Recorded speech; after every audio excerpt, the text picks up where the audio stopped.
প্রাণঘাতী ক্যান্সারের সঙ্গে দীর্ঘ লড়াই পরে সেরে উঠেছেন লুই ফান খাল। এবার ফিরতেছেন স্বাভাবিক জীবনে, যত দ্রুত সম্ভব আবারও নিতে চান কোচিংয়ের চ্যালেঞ্জ।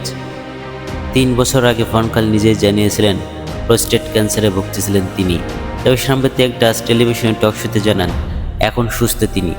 ফান খাল যখন অসুস্থতার কথা জানিয়েছিলেন তখন তিনি নেদারল্যান্ডসের জাতীয় দলে কোচ ছিলেন। তবে 2022 বিশ্বকাপের পর থেকে কোচিংয়ের বাইরে আছেন তিনি। দীর্ঘমেয়াদী চিকিৎসা ও পুনর্বাসন শেষে এবার ফুটবলের দৈনন্দিন ব্যস্ততায় ফেরার ইচ্ছাটা নতুন করে জাগলো এই ডাচ কোচের। দীর্ঘ কোচিং ক্যারিয়ারের 73 বছর বয়সী ফান খাল 3 দফায় নেদারল্যান্ডসের জাতীয় দলের এবং 2 দফা ক্লাব বার্সেলোনা ও আয়াক্সের কোচ ছিলেন। এছাড়া বায়ার্ন মিউনিখ ও ম্যানচেস্টার ইউনাইটেডের মতো দলের কোচও ছিলেন তিনি। তবে এখন কোনো ক্লাবের দায়িত্ব নিতে আগ্রহী নন ফান খাল। কোচিং করাতে চান শীর্ষ কোনো পর্যায়ে জাতীয় দল। বর্তমান ডাচ ক্লাব আয়াক্সের বিশেষ পরামর্শক হিসেবে কাজ করছেন। কোচিং ক্যারিয়ারের শুরুর দিকে দলটির হয়ে 3টি লিগ ও 1টি চ্যাম্পিয়ন্স লিগ জয় করেন ফান খাল। এছাড়া বার্সেলোনা ও বায়ার্ন মিউনিখ লিগ শিরোপা জিতেছেন তিনি। এই 3 দলের হয়ে আরও অনেক ট্রফি জয়ের অভিজ্ঞতা হয়েছে তার।